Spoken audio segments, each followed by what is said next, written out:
happen, but ultimately I think it's that men have to start being men. Right now, what I see is, and not to put any of my fellow brothers to shame, I hope it's none of you who are doing this, but most of the time I see men who are just scared. They are afraid, they don't want to get hurt, they are afraid of commitment, a lot of the time they also don't have any good role models, so they don't know what to do. But men have to initiate, they have to take command, they have to be confident, they have to say, you know what, I'm going to be here, I want to be there for my wife and my children, I want to provide, I want to set this up, and I want to have a family. And a lot of men are just not taking that role. And they need to start doing that. We need to have a revival of men who want to be men. So that's one thing at least. Great.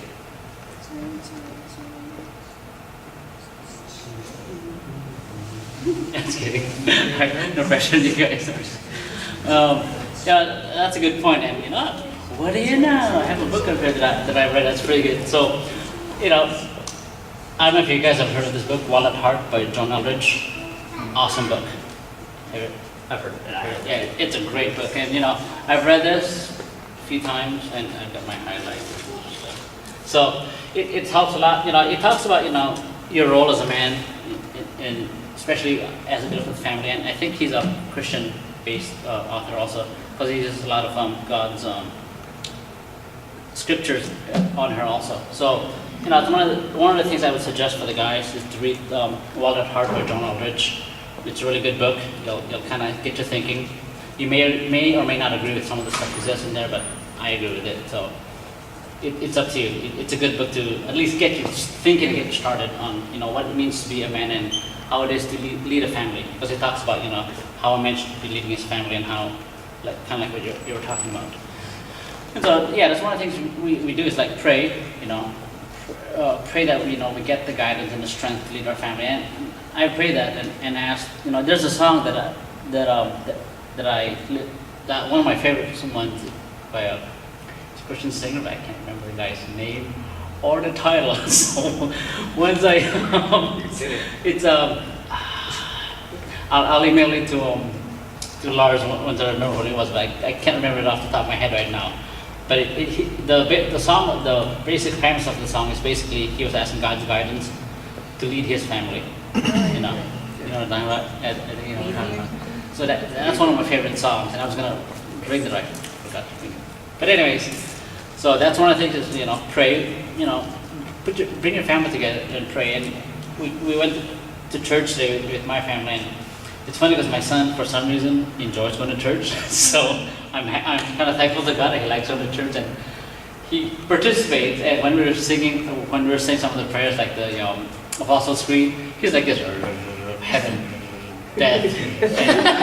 So he just says the last word that he catches, but he's mumbling most of the words. And at when the priest said amen, he goes amen, and everybody kind of gives that head. So we're kind of blessed that he likes the church. He likes to go to church. And today he did something new, like when the priest goes, "Peace be with you," and then he kind of did something, and he went like this, like I was like, "Oh, good job." So he kind of participated. It was kind of funny. And so yeah, that's one. Take your go to church with your family if you can. One of the things that they talk about is encourage your brothers and sisters, your mom and dad, your cousins to go to church. Instead of encouraging, show them. Go to church first, and then if they're asking, "Oh, what are you doing?" "I'm going to church," or do something that they can follow. Do volunteer work, and so do good in the community. That hey, that SFC stuff is actually changed him. He's actually doing stuff. He's actually going out and volunteering, helping out. Be an example to them. Instead of telling them what to do and asking them to do stuff, show them. And then as they see that, then you can encourage them. Hey, I'm doing volunteer. You want to kind of join me? Or, oh, I'm going to church this week. You want to join me? But you don't just kind of go out spring it on them and say, hey, just go to church. And they're like, what? What happened to you? Don't kind of surprise them. Kind of slowly build up to it and do stuff first before you ask them to do it. Because that's the way a leader is. You actually do the things first before you ask other people to do it, and that's how you kind of lead them. It kind of sounds counterintuitive But that's in essence how you need to do it. You have to do it first, and then you can show them, and then you can lead them through it. And finally, the other thing I was gonna talk about was, that's it. Hanging out with this group, learning different ways to lead,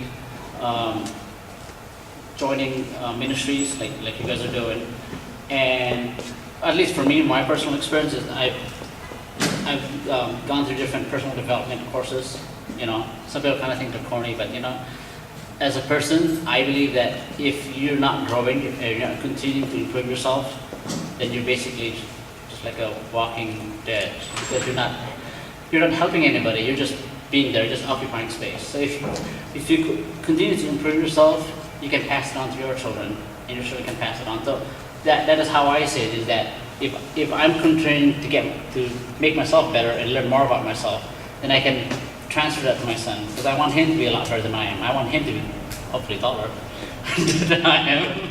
That's my hope, is he gets taller than me. He'll get good grades. Every parent wants that. They get good grades, they go to school, and be successful in life. In order for them to be able to do that, you have to show them how. So in order for that to happen, you have to get out of your comfort zone. Like for me, I'm a little bit older, so it's not the same. So I have to do stuff that I don't feel comfortable with. So I'm learning stuff, like I'm learning how to trade in the market. I'm learning how to, I actually want to learn to program again.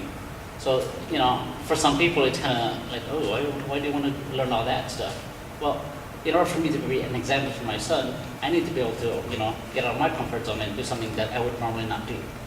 And talking in front of people is another one of those things that I really don't want to do, but I was telling my wife that since this community has been really good to me, I met my wife through SFC, I want to be able to give back and, help the other people that are going through the same thing I went through. And so that's part of the reason why I decided to do the talk, even though, actually we get double booked our weekend. But I told her, I think it's important that we come out here and show our support for the SFC guys. And thank you guys for coming out here. And, I know it's a long 12-week, because I went through the same thing too. And I think mine was a Friday night. And for single people, Friday night is a tough night to do it in. And sometimes we started late and we get done like 11, 12 o'clock. So in a sense, I know it's a lot of sacrifice for you guys, and taking the time to come out here. So I want to thank you guys, and good luck, and I wish you guys the best. Thanks.